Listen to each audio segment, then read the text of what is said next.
Uma boa tarde a todos, uma boa tarde àqueles que estão pela transmissão. Podem sentar aqueles que estão aqui.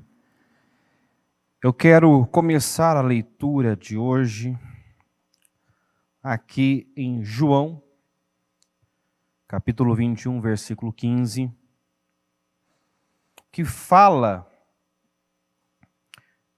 da restauração de Pedro. O título é Jesus restaura Pedro.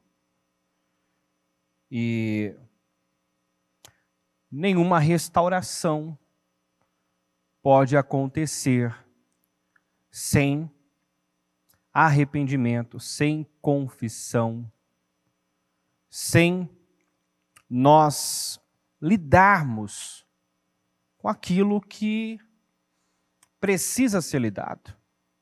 Se encararmos verdades que muitas vezes não estamos dispostos, que não é fácil, né? Como falamos ainda no domingo,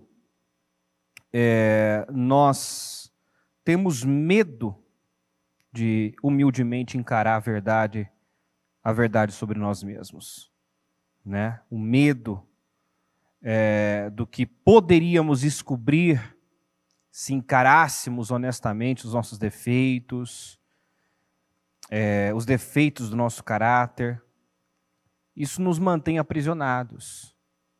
Então, Deus nos ama muito, nos ama demais para permitir que vivamos dessa forma, fugindo, se escondendo, não lidando, né? Ele nos ama demais para permitir que uma pessoa permaneça enjaulada por seus medos, por seus conflitos íntimos, seus conflitos não resolvidos. Então, quanto mais nós lemos, estudamos e conhecemos a palavra, nós vemos que Deus está sempre pressionando as pessoas a enfrentarem os conflitos, os problemas, sejam eles, né, problemas externos, sejam eles problemas internos. A saída para a vitória, para a mudança, para a cura sentimental, a cura emocional, é enfrentar, é lidar, não é se esconder, não é fugir. Então a leitura diz assim, depois de comerem, Jesus perguntou a Simão Pedro: Simão, filho de João, você me ama mais do que estes? Disse ele: sim, Senhor, tu sabes que te amo. Disse Jesus: cuide dos meus cordeiros. Ou, na Almeida, apacenta os meus cordeiros. Novamente Jesus disse: Simão, filho de João, você me ama? Ele fez a mesma pergunta. E ele deu a mesma resposta. Ele respondeu: Senhor, sim, Senhor, tu sabes que te amo. Disse Jesus: pastorei as minhas ovelhas. Pela terceira vez ele lhe disse: Simão, filho de João, você me ama? Vamos repetir? Pedro ficou magoado por Jesus lhe ter perguntado pela terceira vez: você me ama? E lhe disse: Senhor, tu sabes todas as coisas e sabes que te amo. Disse-lhe Jesus: cuide das minhas ovelhas. Eu devo continuar, mas eu paro aqui um momento. Como eu disse, o título é Jesus restaura Pedro. E como essa restauração aconteceu, como Pedro foi restaurado, sendo espremido, sendo pressionado. sendo colocado contra a parede. Pedro foi restaurado quando foi forçado a falar a verdade, a confessar, a colocar para fora o que realmente estava lá dentro, o que realmente existia dentro dele, que não era o amor que ele declarou ter nas duas primeiras, nas duas respostas, na primeira e na segunda resposta. Quando ele fala assim, Senhor, tu sabes que eu te amo, aquilo não estava sendo sincero, não estava sendo verdadeiro, ele não estava falando do amor que existia no coração dele de verdade, em relação a Jesus. Ele amava Jesus, mas não a ponto, né, de morrer por ele. Não mais do que a sua própria vida. E o Senhor exigiu que a verdade saísse, porque somente a verdade liberta. Somente a verdade pode libertar uma pessoa. Mas nós tememos tanto descobrir, né, os nossos defeitos, os defeitos do nosso caráter. Tememos tanto descobrir quem somos, o que existe realmente dentro de nós, que passamos uma boa parte da nossa vida negando o que acontece. Negando. Ou, muitas vezes, tentando convencer as pessoas de algo que não existe. Pedro viveu muito tempo assim. Pedro queria convencer a todos de que ele era diferenciado, de que ele não era como os demais, de que ele... todo mundo podia negar Jesus, mas ele não. Todo mundo podia abandonar Jesus, mas ele estava pronto para morrer pelo Senhor. Então, ele não se conhecia. Ele não admitia uma covardia, um medo, uma insegurança. Pedro temia ser rejeitado, então escondia, camuflava os seus defeitos, as suas fraquezas. E nós temos que lembrar o que o escritor a Hebreus disse, né? Nós não temos um sumo sacerdote que não possa se compadecer de nós, mas alguém, né, que, como nós, viveu nessa terra e sabe o que é estar aqui, estar inclusive nesse corpo. Tá aí, ó, porque não temos um sumo sacerdote que não possa compadecer-se de nossas fraquezas, porém um que, como nós, em tudo foi tentado, mas sem pecado. A diferença de nós para Jesus é que ele não pecou em nenhum momento, mas ele sabe o que é ser tentado, ele sabe o que é sentir medo, sentir frio, sentir calor, sentir fome, sentir raiva, sentir ódio. Ele sabe o que é se sentir injustiçado. Jesus foi tentado em tudo que nós somos tentados. Jesus passou por todas as tentações. Então, ele sentiu tudo que nós já sentimos e ainda vamos sentir. Ele esteve. Ele se colocou no nosso lugar. Ele conhece a fragilidade. Tanto que a Bíblia fala, né, que não lembro exatamente como está o versículo, mas ele sabe da nossa natureza, da nossa fragilidade. Né? Ele se lembra que nós somos pó. Então ele sabe que nós somos falhos, que nós temos fraquezas. E ele quer nos ajudar a romper, a vencer. Ele quer nos auxiliar.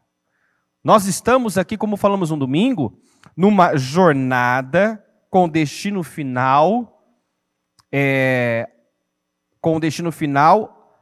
a atingir a estatura do varão perfeito. A nossa jornada, a nossa caminhada aqui é para chegar no nível de Jesus. Nos tornarmos como Ele, semelhantes a Ele.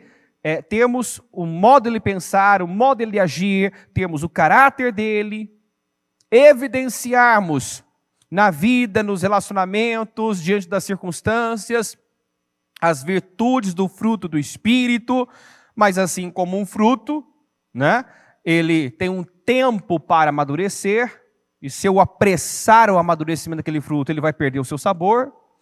Então, as virtudes do fruto do Espírito não se desenvolvem instantaneamente. Quando eu creio, eu sou salvo. Quando eu creio em Jesus, eu confesso Jesus, eu sou salvo, eu sou feito nova criatura, mas eu ainda, né, tenho inúmeros hábitos ruins, eu ainda carrego um padrão que precisa ser desconstruído. E o que o Senhor espera de cada um de nós? Que tenhamos essa humildade e essa coragem para confessar, para pedir ajuda, né? Por que Deus, no início desse ano, trabalhou fortemente, e penso que ainda está trabalhando isso? Essa catarse, essa purificação, essa limpeza. Deus vem chamando o seu povo. Ontem ainda eu lia aquele texto de Lamentações, onde o Senhor fala, né, que nós devemos examinar seriamente o que nós temos feito, nosso coração, e nos voltarmos para Ele. Porque pode ser que o que nós estamos fazendo e a maneira como nós estamos agindo não esteja agradando a Deus. Porque não basta a obra ser boa, não basta eu fazer a coisa certa, eu preciso ter a coisa certa dentro de mim, a intenção certa, a motivação certa. Não basta apenas, né, ter uma boa atitude, precisa ter o coração certo, a motivação certa. E é onde muitos não analisam isso, não sondam, não esquadrinham o seu coração para conhecer as suas intenções, para conhecer as suas motivações. Muitos, como Pedro, ainda são muito dependentes da imagem, temem que a sua reputação seja arranhada, temem cair em descrédito, temem a opinião, temem o que vão pensar, temem o que vão falar, e com isso, ao invés de trabalharem para serem, estão colocando força para parecerem algo que não são, né? E adotam muitas vezes um personagem, vendem uma imagem. Só que isso é uma escravidão. É uma escravidão. O Senhor nos quer fortes e livres. E o que é uma pessoa forte? É uma pessoa que não teme a nada. Nada, né, afeta. Uma pessoa livre, uma pessoa que, sabe, não teme opiniões, não está aprisionada a opiniões, o que vão falar, o que vão pensar dela. Nós precisamos sofrer essas libertações, porque tem muita gente doente, realmente doente, precisando de cura sentimental, e uma das maiores libertações que nós sofremos é a libertação de nós mesmos, é a libertação da necessidade de aprovação. Nós é que muitas vezes nos colocamos dentro de uma jaula que nos acorrentamos, né? Com essa dependência de aprovação. O que os apóstolos diziam, né? Depois, claro, dessa libertação, depois de descobrirem quem são em Deus, de terem uma identidade, né, revelada, esses homens diziam: se nós estivéssemos procurando agradar os homens, né, não seríamos servos do Senhor. Não seríamos, porque isso é fato. Se eu quiser agradar todo mundo, eu não vou agradar a Deus. Todo mundo está alinhado com Deus? Sim ou não, gente? Todo mundo tem o padrão do céu? Então, se eu decidir viver segundo o padrão de Deus, eu vou divergir de muita gente aí fora do mundo e de muita gente que mesmo dentro da igreja não se submeteu a Deus ainda, né? Vive uma religião, frequenta a igreja, mas ainda não se tornou a igreja, não se rendeu a Cristo, não sofreu uma renovação mental. Dentro da igreja nós sabemos que tem duas igrejas, a salva e a não salva, o joio e o trigo.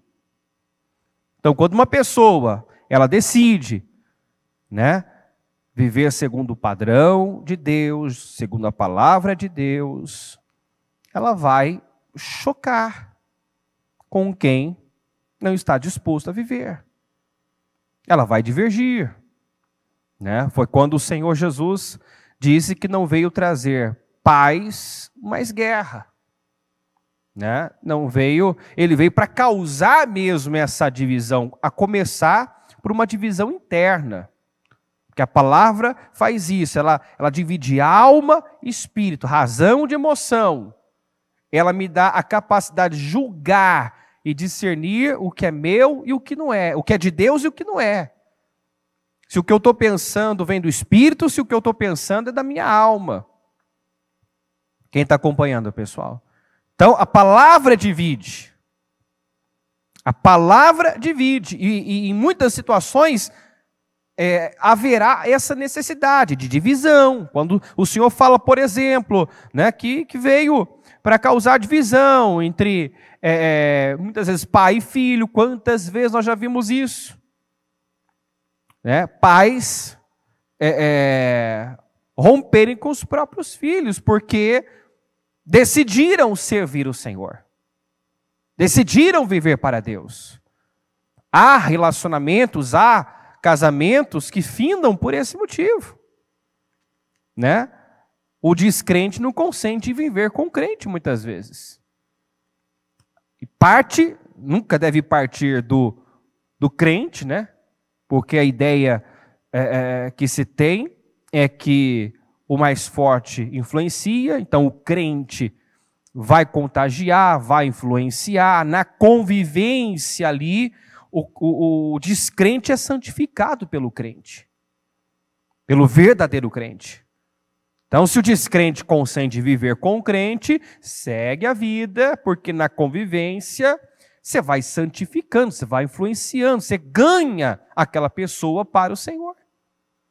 Mas há casos em que a dureza é tão grande, que o preconceito é tão grande, enfim, que o descrente não consente. E há muitas vezes um rompimento. Há aquela pressão, né, do descrente, você vai ter que escolher. Ou você vai, né, vai escolher o casamento, o nosso casamento, ou você vai escolher essa fé, esse Deus aí. Qual é a escolha correta? Se uma pessoa é colocada, né, na parede dessa maneira, é pressionada a fazer uma escolha, né? Ou Cristo ou o casamento, Cristo ou o emprego, Cristo ou sei lá o quê. Qual que é a escolha que a pessoa deve fazer? A despeito de tudo, diga: eu escolho Deus. Quando eu escolho Deus, naturalmente que eu dou condições para Deus trabalhar na minha vida, e na maioria das vezes, as aparentes perdas não acontecem. Que se eu dou condições para Deus trabalhar, Ele trabalha na minha vida, Ele trabalha na vida do meu cônjuge, Ele trabalha na situação, Ele faz com que tudo coopere. Né? Muitas vezes paga-se um preço inicialmente por essa escolha.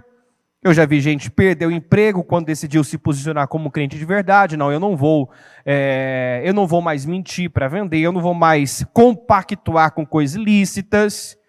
Eu preciso do trabalho, eu preciso do dinheiro, né? Eu tenho compromissos, mas eu não vou mais arriscar a minha salvação.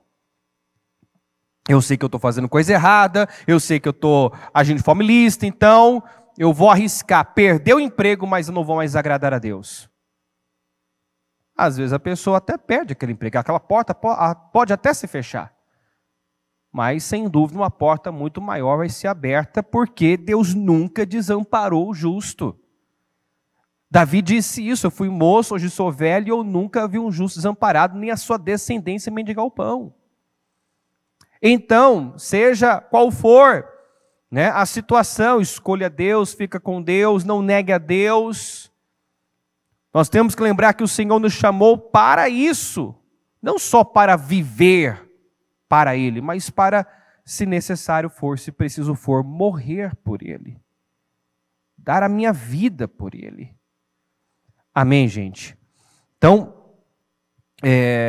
Deus nos ama demais para permitir que vivamos, né, de margem, convencendo, e Ele vai nos espremer. Nós seremos espremidos, pressionados, como Jesus foi. Perdão, como Jesus pressionou Pedro aqui. Pedro, você me ama? Sim, Senhor, claro que eu te amo. Tu sabes que eu te amo. Tá, então cuida das minhas ovelhas, dos meus cordeiros. Talvez ele pensou que tinha, né, convencido com palavras. Mas o fato é, né, o contexto aqui era que Pedro, depois da morte de Jesus na cruz, já tinha retrocedido. Se você pegar o início aqui, do capítulo 21, diz assim, no versículo 1, depois disso, Jesus apareceu novamente aos seus discípulos, à margem do mar de Tiberíades. Foi assim, estavam juntos Simão Pedro, Tomé, chamado Dídimo, Natanael, de Caná da Galileia, os filhos de Zebedeu e 2 outros discípulos. Vou pescar, disse-lhes Simão Pedro. E eles disseram, nós vamos com você. Eles foram e entraram no barco, mas naquela noite não pegaram nada. Então, o Senhor já tinha chamado esses homens, não mais para pescarem peixes, mas serem pescadores de almas. Os chamou para uma missão, um propósito maior. Quando Jesus vai à cruz, morre, é essa atitude que eles tomam, né, com a iniciativa, né, do Simão, daquele que até então estava pronto para morrer. Estava ali pronto para o que desse e viesse. Então partiu dele, vou pescar. Os demais foram juntos, quer dizer, retrocederam. Retrocederam. Então nós não podemos mais, aceitar o engano do coração. Acreditarmos que somos uma coisa que não somos. Não, lide, enfrente, assuma, admita, confesse, peça ajuda. Não viva, na negação. Porque enquanto vivemos na negação e não confessamos, não nos humilhamos, não nos arrependemos, não somos restaurados, não somos libertos, não somos salvos. Deus não pode nos levar para mais.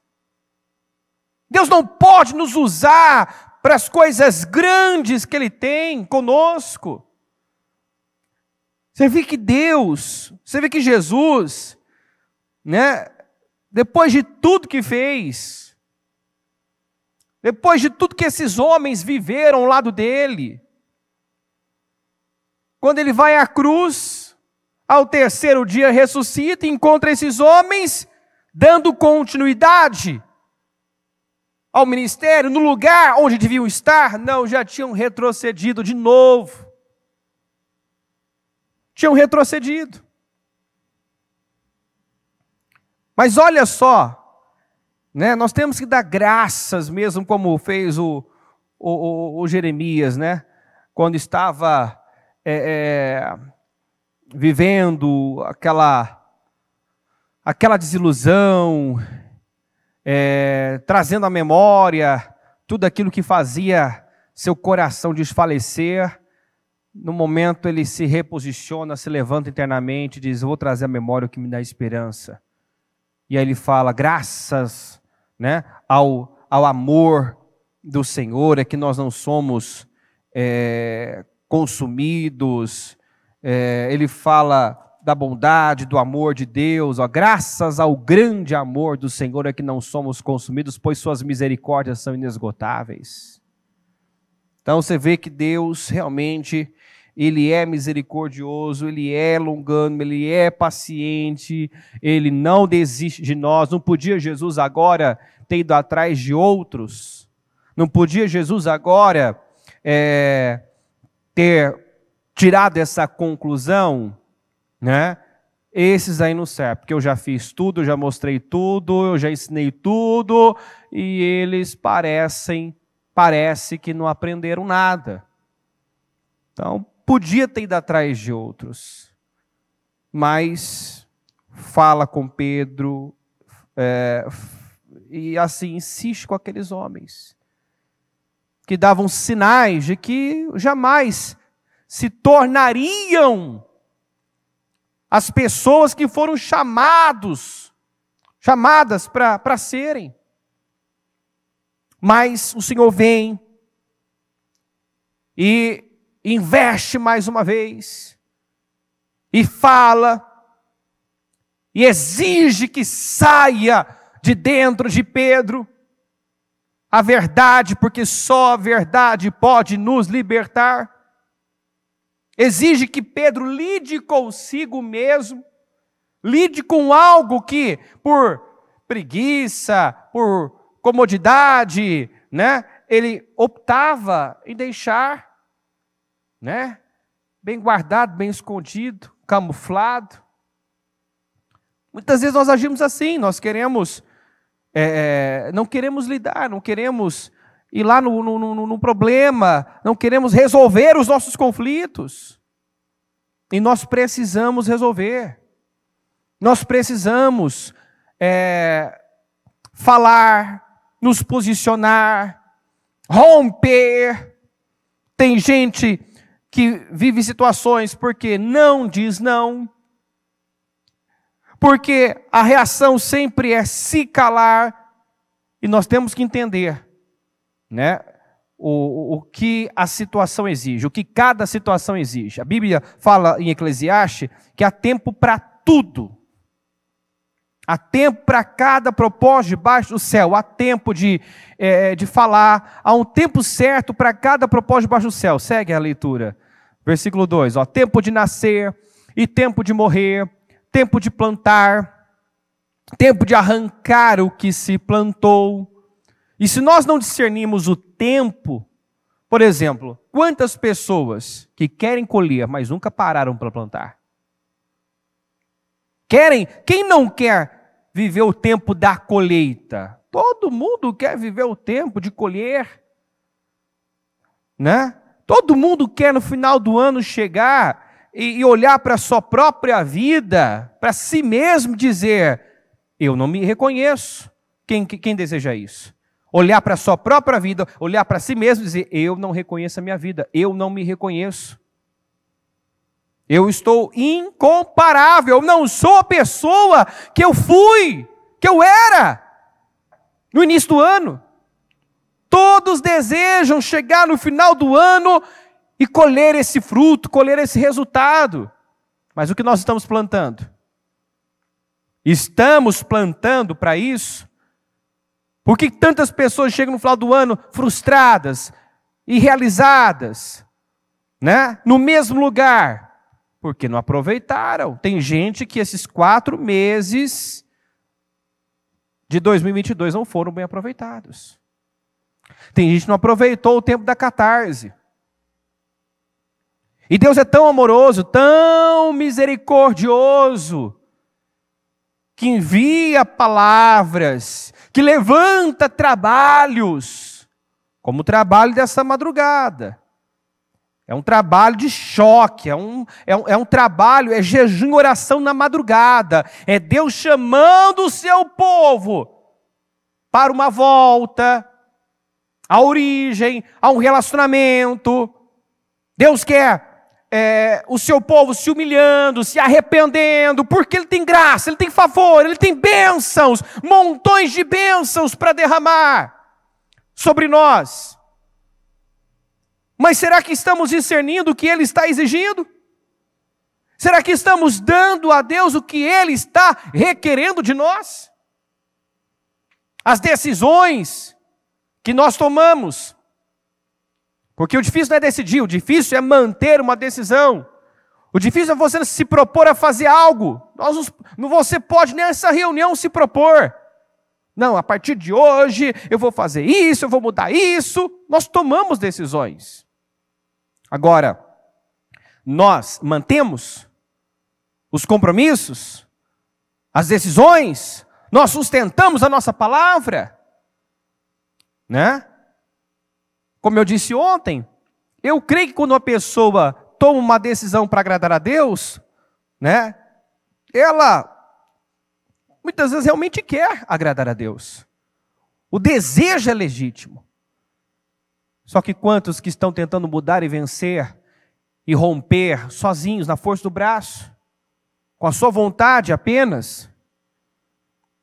O desejo é legítimo, mas não é suficiente. Eu preciso da ajuda do Espírito Santo, eu preciso me humilhar, eu preciso pedir ajuda a Ele, eu preciso investir num relacionamento com Ele, porque é através desse relacionamento que nós vamos sendo transformados. Não é relacionamento com a igreja, não é estar na igreja, né? E não é apenas escutar a palavra, é nos vestirmos dela, é deixá-la entrar, é investir num relacionamento com o Senhor. É isso que vai nos transformar. É isso que vai nos limpando, nos purificando, essa convivência, esse relacionamento com Deus. E muita gente ainda não parou para desenvolver. Ele tem relacionamento com a igreja, com as pessoas da igreja, mas não com Deus, não com Cristo. Ele até faz coisas para o reino, para a obra, né? É aquele sentimento de pertencimento. Eu quero pertencer a algo, quero fazer parte. Tem gente que se envolve, vem para a igreja. E o problema não é você vir para a igreja por essa carência. Eu quero fazer parte de algo, eu quero fazer parte de um grupo. Tem gente que inicialmente vem para a igreja por esse motivo. Às vezes fica na igreja porque foi bem aceito, foi acolhido, foi amado.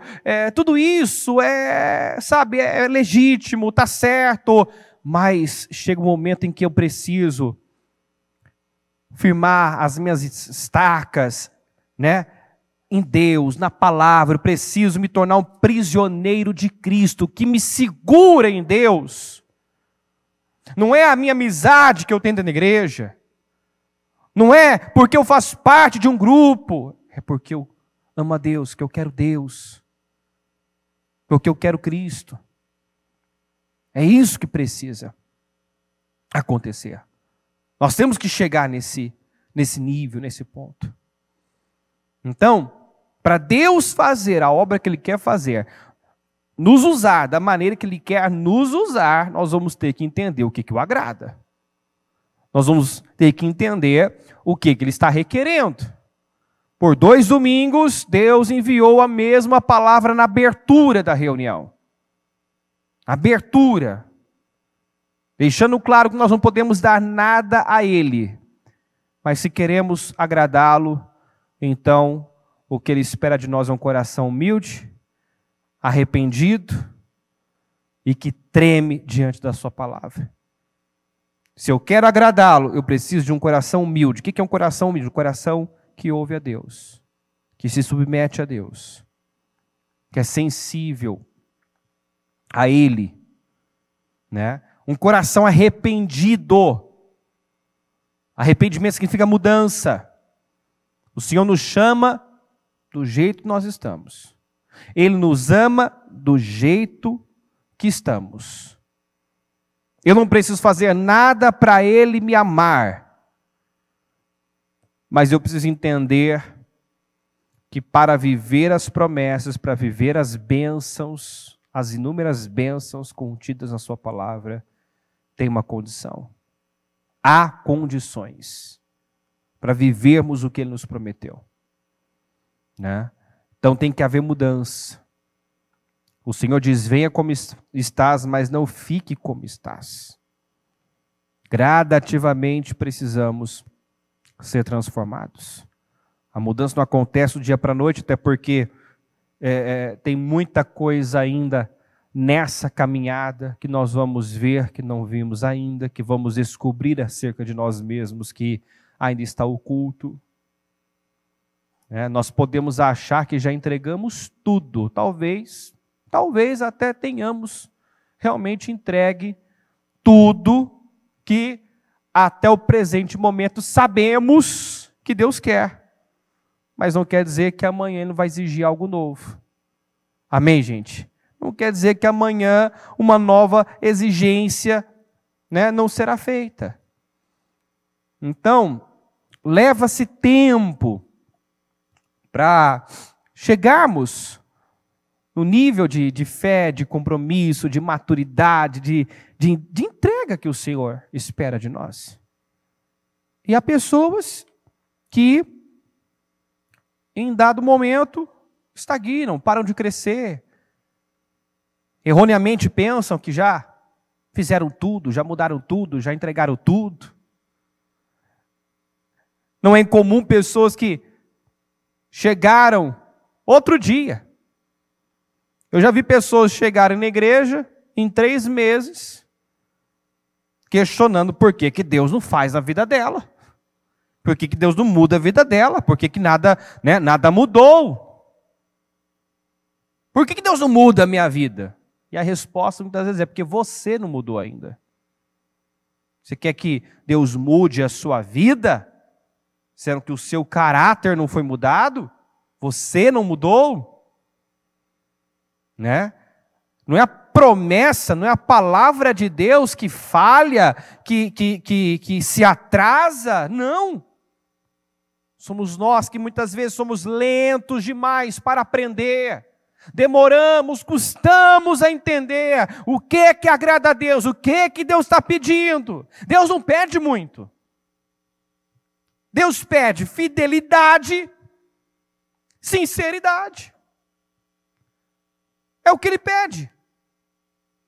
Que sejamos fiéis, sinceros, verdadeiros. Ele não pede muito. Mas muitas vezes colocamos na cabeça que já fizemos tudo, já entregamos tudo, que não há mais nada a ser feito. E aí eu posso lembrar de Abraão, depois de 24 anos caminhando com Deus, somente quando colocou Isaac no altar. Colocou, né, o filho da promessa, a coisa que era mais importante para ele, no altar. Foi que ele ouviu, agora eu sei que você me teme. Ele não temia, ele não cria, ele temia, mas a entrega ainda não tinha chegado onde tinha que chegar. Deus queria mais. E nós temos que entender que Deus não quer parte, Deus quer tudo, Deus quer uma entrega total. Deus não quer trabalhar numa área das nossas vidas, quer trabalhar em todas as áreas, Ele não trabalha sozinho. Inclusive as áreas que ele ainda não pôde restaurar, que Ele não pôde mudar, são justamente as áreas em que nós não temos cooperado com Deus. Se tem áreas que ainda estão devastadas, destruídas, são essas áreas em que estamos relutantes, estamos endurecidos, estamos insistindo em agir ao nosso modo, do nosso jeito, não nos submetemos a Deus ainda naquela área. Então, Deus quer nos restaurar. Deus quer restaurar cada área das nossas vidas. Agora eu preciso me perguntar, preciso me analisar. Como diz lá em Lamentações, examinem seriamente o que vocês têm feito. Começa a se analisar, começa a examinar quem você é, como marido, como esposa, como pai, como mãe, como cônjuge. Quem você é como patrão, como funcionário, como cidadão, como servo de Deus. Será que nós somos servos de Deus? É a palavra que comanda? Tem gente que se apresenta como servo, como discípulo do Senhor, mas não tem semelhança com Ele. Não anda nas suas pisadas. O que saiu de Jesus? O que saiu a cada pressão, a cada situação, cada injustiça, né? O que saía de Jesus quando ele era traído, quando ele era ofendido, quando ele era perseguido? O que saía de Jesus? O que saiu de Jesus quando ele estava na cruz sendo crucificado? Pai, retribua a maldade que eles estão me fazendo. Foi isso? Senhor, devolva em dobro a maldade que eles estão me fazendo. Que eles sofram o dobro do que eu estou sofrendo. Não, Pai, perdoa, porque não sabe o que fazem. Ainda se colocou no lugar daqueles.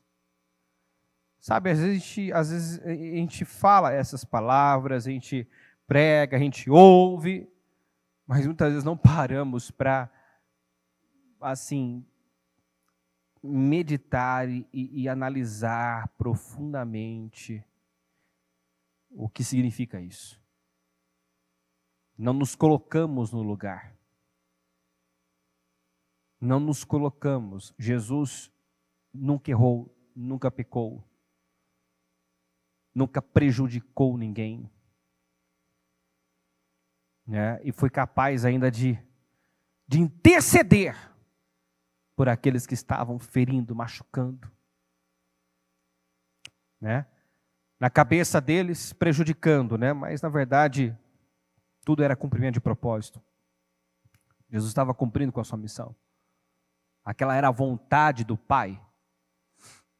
Mas, estando em carne, doeu e doeu muito.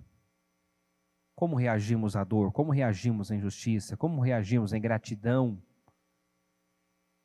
Como reagimos, né?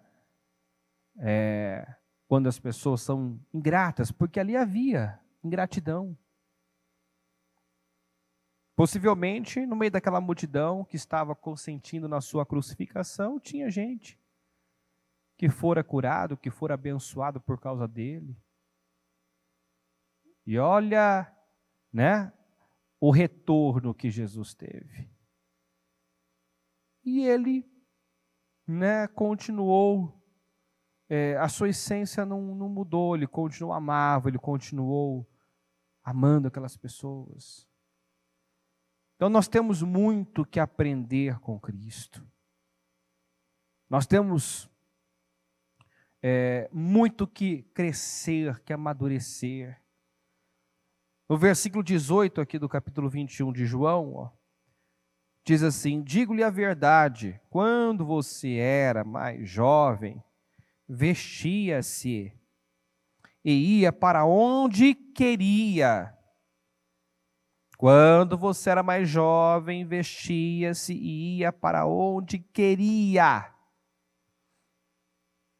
Mas quando for velho, estenderá as mãos e outra pessoa o vestirá e o levará para onde você não deseja ir. Aqui fala de maturidade. Quando você for velho, quando você for uma pessoa madura, Você não vai ser mais guiado pelos seus sentimentos, pelas suas emoções. Você não vai mais fazer o que você quer, você não vai mais para onde você quer ir, fazer o que você tem vontade de fazer, você vai fazer o que é preciso. Você vai agir de forma intencional. Você vai se ater ao que é certo, ao que é correto aos olhos de Deus. E ainda que isso lhe custe, doa em você, é o que você vai fazer. Amém, gente? Isso é maturidade. O Senhor deixou claro aqui para Pedro, né, o quanto ele precisava ainda crescer e amadurecer. Aqui ainda vemos um homem com medo de enfrentar as verdades sobre si mesmo. Mas, por amor, o Senhor espremeu, o Senhor pressionou, o Senhor forçou ele lidar com a sua verdade, ele enfrentar, ele parar de se esconder, de fugir, de ir lá, de lidar com aquilo. Então é o que Deus quer que nós entendamos nesse momento.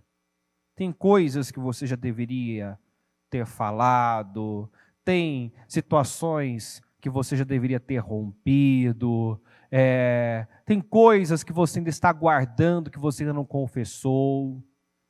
Nós sabemos bem o que a Bíblia diz: aquele que esconde os seus pecados não prospera. Nunca prosperará.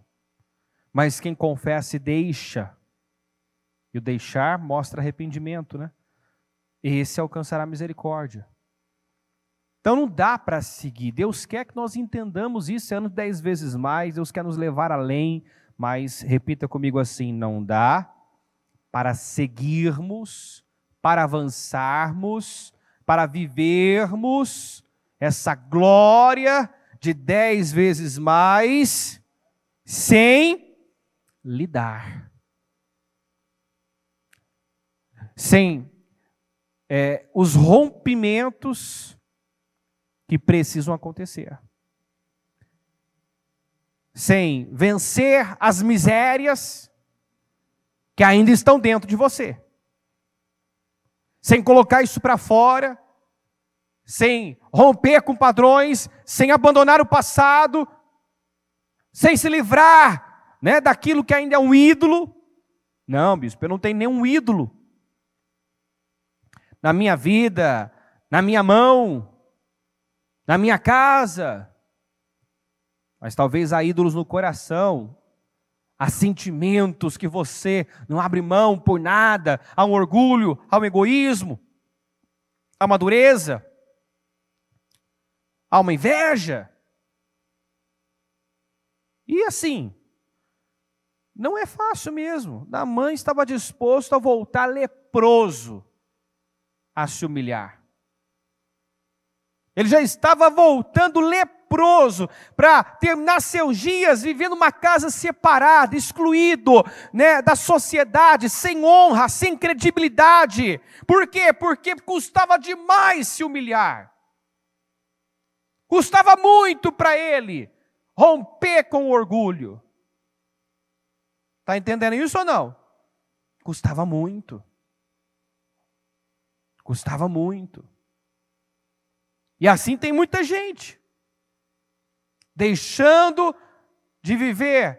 O que Naamã viveu? Ele não só viveu cura, não. Ele viveu uma restauração completa. Ele foi salvo. Ele não só foi curado da lepra, a pele dele voltou a ser como de uma criança. Ou seja, Deus fez infinitamente mais do que ele estava buscando. Sem contar a bênção maior, ele teve um encontro com Deus nas águas do Rio Jordão. Porque até então, o Deus de Israel não era o seu Deus, mas dali ele saiu transformado, dali ele saiu dizendo que nunca mais se curvaria a outro Deus. Nunca mais. Que agora o Deus daquela nação, o Deus de Israel, seria o seu Deus. Você vê que os valores mudaram completamente. O sujeito foi lá, levando carruagens com ouro, com roupas, né? O que mostra o que tinha valor para ele. Ele se achava importante pelo que ele tinha, pelo ouro, pela prata.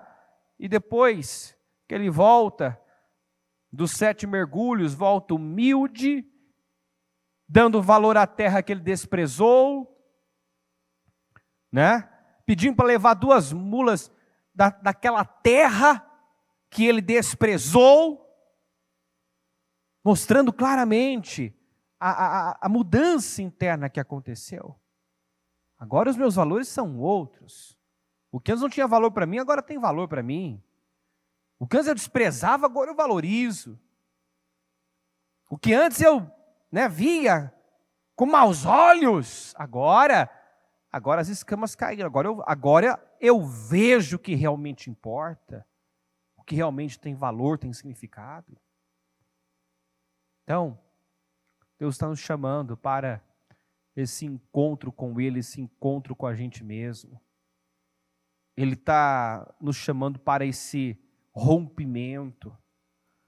É tempo de lidar com as coisas, de se posicionar, de quebrar barreiras, de pedir perdão, de liberar perdão, de limpar o coração, de se levantar em relação às situações que estão aí, de se posicionar em áreas onde o diabo tem prevalecido. Tem uma área da sua vida que o diabo tem prevalecido?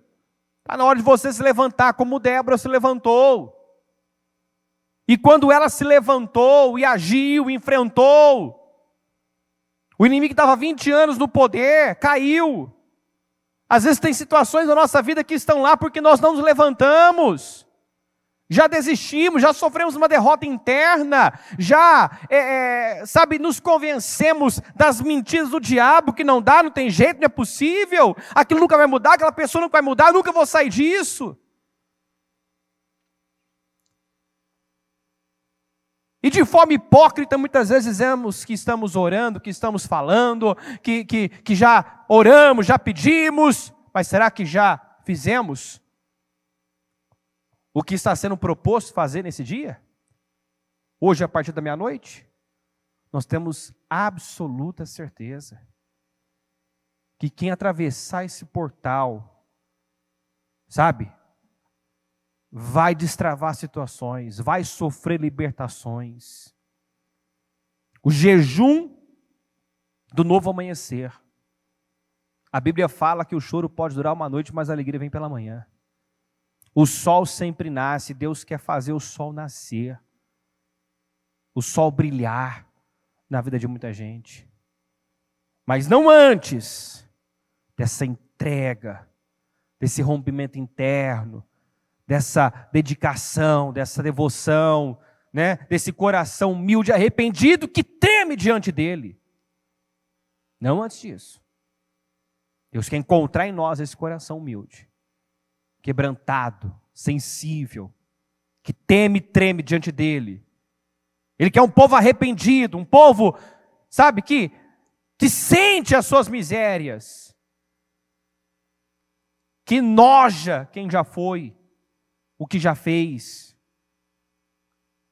que não só não pratica, mas também não consente, rejeita. É isso que Deus quer encontrar no seu povo. Um povo que não apenas não pratica, mas rejeita o que é mal. Não consente com o que é mal. Amém, gente? Fique em pé, por gentileza. Coloque a mão no seu coração e feche os seus olhos.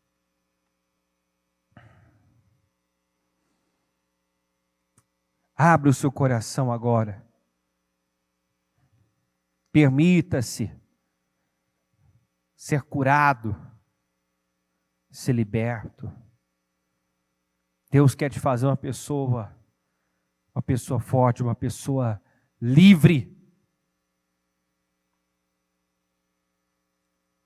Confesse o que tem que confessar. Coloca para fora, coloca diante dele. Peça ajuda a Deus em suas fraquezas. Peça ajuda a Deus para vencer as suas limitações. Peça ajuda a Deus para se arrepender, para mudar, para se tornar a pessoa que Ele te chamou para ser, para viver a vida que Ele tem para você. Se há bloqueios, se há conflitos, se há situações que ainda não foram resolvidas, se há situações que vêm se arrastando na sua vida, Deus quer definir, Deus quer colocar um ponto final, Deus quer destravar, Deus quer derramar montões de bênçãos sobre nós.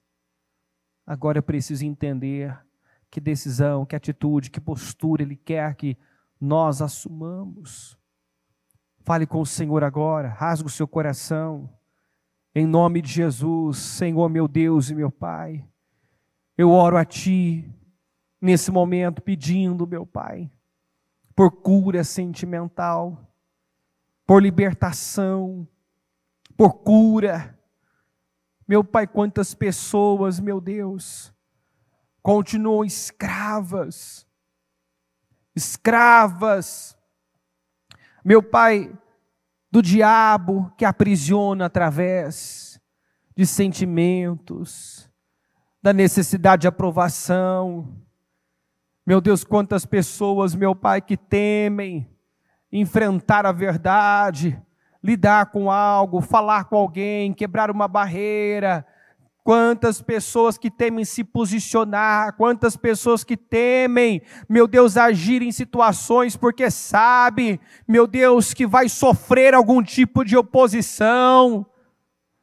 Quantos, meu Deus, que não falam não para aquilo que tem que dizer não. Quantos, meu Pai, que estão doentes emocionalmente, estão deprimidos, depressivos, porque sabe lá no íntimo o que deveria fazer, mas o medo, a covardia, a insegurança, a preguiça tem prevalecido. Mas eu oro para que agora ela seja tomada pelo Teu Espírito, por um espírito de ousadia, de força, de coragem, de humildade, meu Pai, e tome as decisões que tem que tomar. E pare, meu Deus, de pensar tanto em si mesmo, e passe a pensar no que Te agrada. O Senhor não quer que nós pensemos menos de nós mesmos, mas sim que pensemos menos em nós mesmos. O Senhor não nos quer olhando para nós mesmos de forma negativa, inferior, porque nós somos feitos à imagem e semelhança do Senhor. Mas o Senhor quer que nós deixemos os sentimentos miseráveis, o orgulho, tudo que nos aprisiona, que rouba vida, vitórias. E eu peço, meu Deus, que essa pessoa esteja agora tomando essas decisões e buscando, meu Deus, a Tua ajuda para fazer o que é preciso, para entregar o que é preciso, para romper com o que é preciso, e assim, meu Deus, o Senhor possa completar a obra, o Senhor possa, meu Deus, levá-la para o próximo nível, e assim o Senhor possa, meu Deus, levá-la a viver algo novo, coisas novas, em nome de Jesus. Eu creio que o Senhor quer nos levar para mais, para muito mais, é ano de 10 vezes mais. E eu oro por esse crescimento, por essa maturidade. O Senhor vem falando conosco sobre maturidade, meu Deus. Eu peço, meu Pai, nos ajuda a amadurecer. Nos ajuda, meu Deus, lidar com as situações, com as pessoas, com a gente mesmo, com os nossos conflitos, meu Pai, da forma certa. Em nome de Jesus. Que não sejamos sensíveis demais e nem insensíveis demais, mas que sejamos equilibrados. Ajuda-nos, meu Deus, a encontrarmos o equilíbrio, não sermos demasiadamente justos, nem demasiadamente sábios, como diz a sua palavra, mas encontrarmos o equilíbrio, não temos um conceito elevado demais de nós mesmos, mas olhar para nós mesmos como o Senhor nos vê, em nome de Jesus.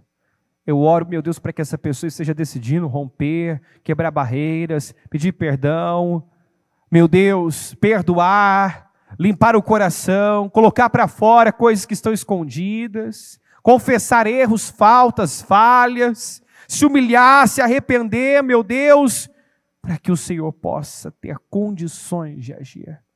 Abençoa o teu povo, Senhor. Abençoa que todas as misérias que escravizavam, sentimentos miseráveis que estavam aí, Senhor, perca o lugar para a paz, para a alegria, para o amor, para a misericórdia, para a compaixão, para a generosidade. Meu Deus, que no lugar das obras da carne se veja as virtudes do fruto do Espírito. Que o teu Espírito Santo, meu Deus, venha, desça sobre nós e nos conduza e nos dirija. Senhor, nos restaura nessa tarde. Em nome de Jesus, que ela esteja recebendo do Senhor agora a força, a coragem, a humildade, a disposição, a determinação que ela precisa para fazer aquilo que ela sabe que ela tem que fazer, para enfrentar aquilo que ela sabe que ela tem que enfrentar. Que hoje seja um dia de rompimentos. Que esse jejum do novo amanhecer, meu Pai, seja um dia de rompimentos. Que nada fique como está, nada fique do mesmo jeito, meu Deus, nem fora, nem dentro de nós, mas que uma obra completa, perfeita seja feita. Em nome de Jesus, e que a cada dia possamos olhar para nós mesmos, meu Pai, e não nos reconhecemos. Em nome de Jesus, eu abençoo o teu povo, eu agradeço por essa oportunidade, por tudo que o Senhor tem feito e por tudo que vai fazer ainda nas nossas vidas. Muito obrigado, meu Deus. Nós chamamos. Amém, amém e amém. Graças a Deus, amém.